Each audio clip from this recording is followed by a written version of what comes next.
Hey, hi everyone. So in this video, we will be looking at the 2012 A-Level H2 Math Paper 1 Question 4, which is on Maclaurin series expansion and binomial expansion. Okay, so in this question, we are given this triangle ABC with the following information. So for part 1, we are supposed to show that AC equals to 1 over cosine theta minus sine theta, 4 marks. Okay, so what we first need to do is to find angle ACB. All right. So angle ACB equals to pi minus theta minus 3 pi over 4, which gives us pi over 4 minus theta. So we are making use of angle sum of triangle. Then after that, we will use sine rule because we have two pairs of angles and side. Angle ACB with AB. Okay, let me highlight for you this angle and this side. This angle and this side. Okay, so you have two pairs of angles and side. You can use sine rule. So using sine rule,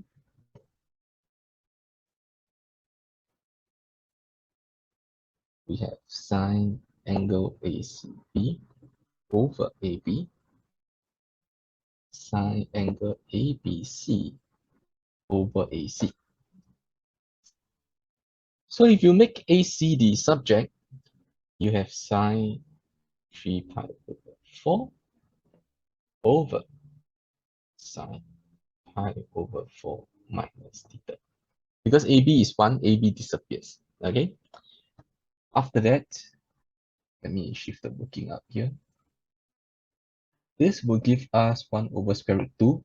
So for those special angles, remember to leave your answer, okay, in exact form, insert. Don't go and put them in decimal. For the denominator, sine pi over 4 minus theta, what we will do is we will do sine A cos B minus sine B cos A. So sine pi over 4 cosine theta minus sine theta cosine pi over 4. Okay. So again, those trigo function with special angle, you can work them out. It will give you this. Okay, then you realize, hey, every term in this fraction, they have 1 over square root 2, so you can cancel them off. You are left with cosine theta minus sine theta in the denominator, which is what we want to prove. All right, so show. So this is for part 1.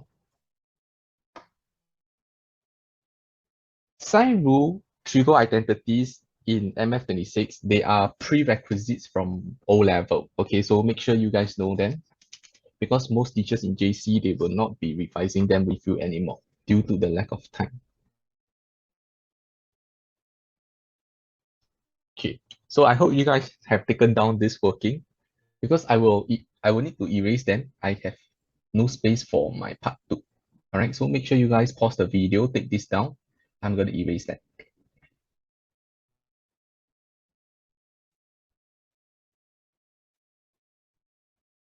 Okay, so moving on to part 2.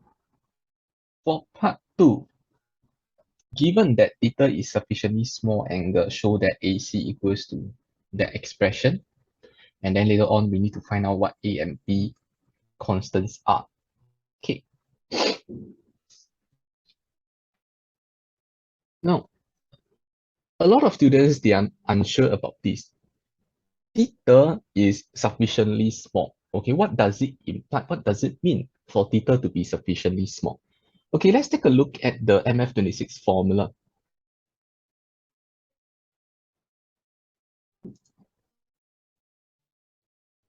Over here.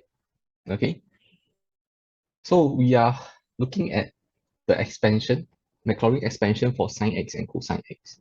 When question tells you that the angle theta is sufficiently small, they are telling you that the values of theta power 3, power 4, power 5, so on and so forth, they are insignificant. Okay, so for power 3 and above, you can ignore their values because their values are considered to be insignificant as theta is small. All right. So when question tells you that theta is sufficiently small, they are simply telling you your sine x is approximately just x. Your cosine x is approximately x squared over 2 factorial. Okay, so these two formula, you can derive them in this MF26 formula list. A lot of students, what they do is they look at the notes given to them by the teacher. They thought that these two are additional formulas that they have to memorize, which is not true. All right, you can see them in the MF26 over here. So for the rest of this question, I will be using these two formula. Sine x equals to x, cosine x equals to 1 minus x squared over 2 factorial. Okay.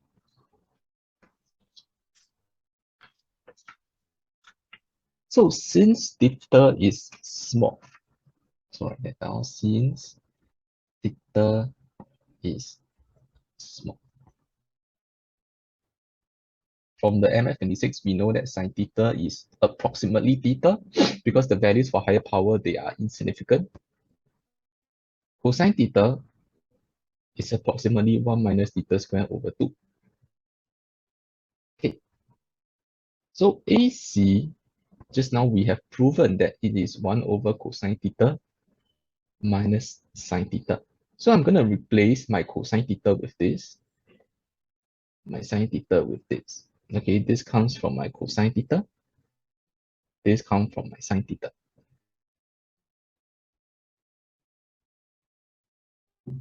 But as you guys can remember, from binomial expansion, we are expanding two terms in the bracket. But right now, if I were to rewrite this,